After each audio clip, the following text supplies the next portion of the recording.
வணக்கம். இன்றைக்கி நம்ம பார்க்க போகிற சமையல் ஒரு அருமையான சாம்பார் ரெசிபி தான்.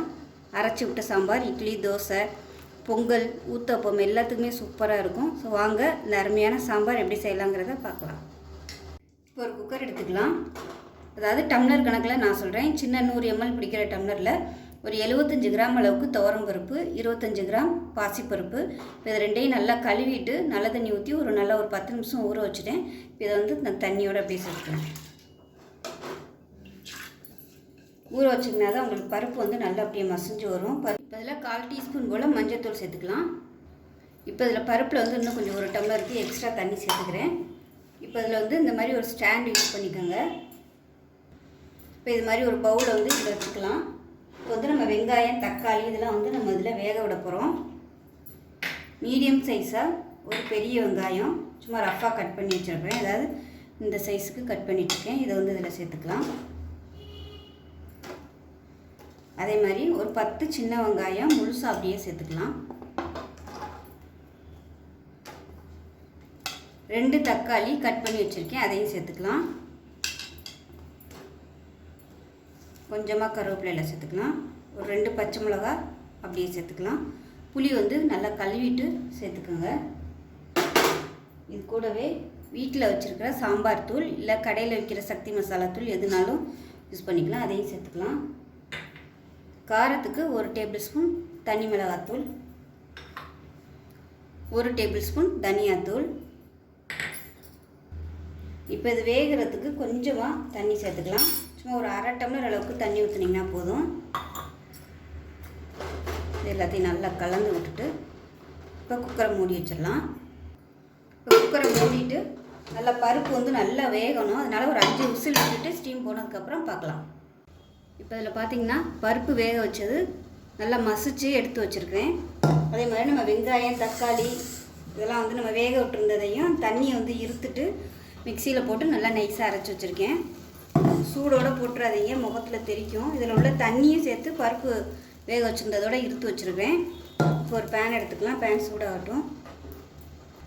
பேன் சூடானதும் அதில் ஒரு 3 டேபிள் ஸ்பூன் எண்ணெய் விட்டுக்கலாம்.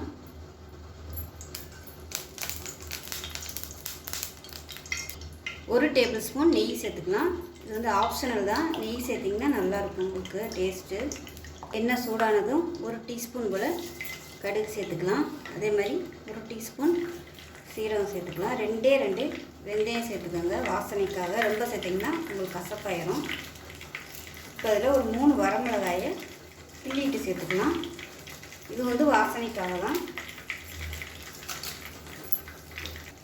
ஒரு 3 கொத்து கருவேப்பிலையில் சேர்த்துக்கலாம். இப்போ இதில் பெருங்காயம் சேர்த்துக்கலாம். நான் கட்டி பெருங்காயம் தான் பொடிச்சிட்டு சேர்த்துருக்கேன். இது எல்லாமே பொரியவும் ஒரு 10 சின்ன வெங்காயம் சேர்த்துக்கலாம். நான் முழுசாகவே சேர்த்துட்டேன். நீங்கள் நறுக்கி சேர்க்குறதுனாலும் சேர்த்துக்கோங்க. இப்போ இந்த வெங்காயம் வதங்கையிலே இதில் பார்த்திங்கன்னா ஒரு 10 பீஸ் வர மாதிரி முருங்கைக்காய் சேர்த்துருக்கேன். இதோடு நீங்கள் கத்திரிக்காய் சேர்க்குறதுனாலும் சேர்த்துக்கலாம். அதே மாதிரி ஒரு கைப்பிடி கேரட் சேர்த்துக்கிறேன். ஒரு கைப்பிடி பீன்ஸ் சேர்த்துக்கிறேன். காய்கறிகள் உங்களோட விருப்பம் தான். காய்கறி இல்லாமையும் பண்ணலாம், நல்லாயிருக்கும். ரொம்ப சேர்க்காமல் எல்லாத்துலேயும் ஒரு 2 சேர்த்திங்கன்னா நல்ல ஃப்ளேவராகவும் இருக்கும். இப்போ நல்லா வதங்கட்டும். இப்போ இந்த காயில் உப்பு பிடிக்கிறதுக்காக கொஞ்சமாக உப்பு சேர்த்துக்கணும். இப்போ காய்கறியெல்லாம் எப்படி இருக்குன்னு பார்க்கலாம். இப்போ பார்த்திங்கன்னா ஓரளவுக்கு காய்கறி எல்லாமே ஒரு அரை வேக்காடு நல்லா வெந்துருச்சு. இப்போ நம்ம மிக்சியில் அடித்து வச்சுருந்த வெங்காயம், தக்காளி இதை சேர்த்துக்கலாம்.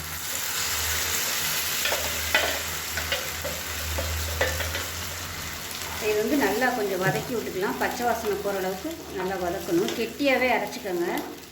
நல்லா தண்ணியை இருத்துட்டு அரைச்சிங்கன்னா உங்களுக்கு நல்லா கெட்டியாக வரும். சீக்கிரமாகவே வதங்கிடும்.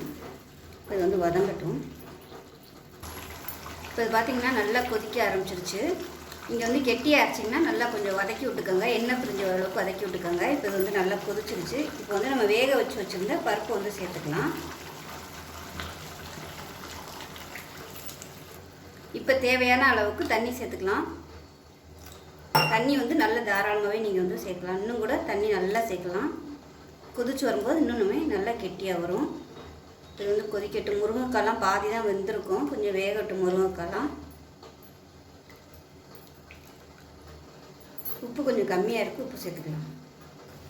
இப்போ பாருங்கள் சாம்பார் வந்து நல்லா கொதிச்சிருச்சு, நல்ல ஒரு வாசனை வந்துட்டுருக்கு. இந்த ஸ்டேஜில் ஒரு 3 டேபிள் ஸ்பூன் துருவின தேங்காய் வந்து அரைச்சி வச்சுருக்கேன், அதை சேர்த்துக்கலாம். தேங்காய் வந்து ரொம்ப நைஸாக அரைக்கணும்னு அவசியம் இல்லை, 1-2 நீங்கள் வந்து அரைச்சா போதும். இந்த சாம்பாருக்கு இது ஒரு டேஸ்ட்டு கொடுக்கும், நல்லாயிருக்கும். பிடிக்கும்னா சேர்த்துக்கோங்க, இல்லைன்னா விட்டுடலாம். ஏன்னா பொங்கல் சாம்பாருக்குலாம் பார்த்திங்கன்னா இந்த மாதிரி தேங்காய் அரைச்சி விட்டோம்னா டேஸ்ட் நல்லா சூப்பராக இருக்கும். அதே சமயம் ரொம்ப நைஸாக அரைக்கக்கூடாது. அங்கங்கே அந்த சாம்பார் வந்து சாப்பிடையில் அந்த தேங்காய் வந்து தெரிகிற மாதிரி இருக்கணும், அந்த மாதிரி இருந்துச்சுன்னா தான் நல்லாயிருக்கும். அவ்வளோதான். இப்போ தேங்காய் அரைச்சி ஊற்றிட்டு லைட்டாக ஒரு கொதிக்கட்டும். இப்போ நல்லா கொதிச்சிருச்சு, அமர்த்திடலாம். லாஸ்ட்டாக கொத்தமல்லி இலை மேலாப்பில் சேர்த்துக்கலாம். அவ்வளோதான், அருமையான அரைச்சி விட்ட சாம்பார் ரெடி ஆயிடுச்சு. இட்லி, தோசை, பொங்கல் எல்லாத்துக்குமே சூப்பராக இருக்கும்.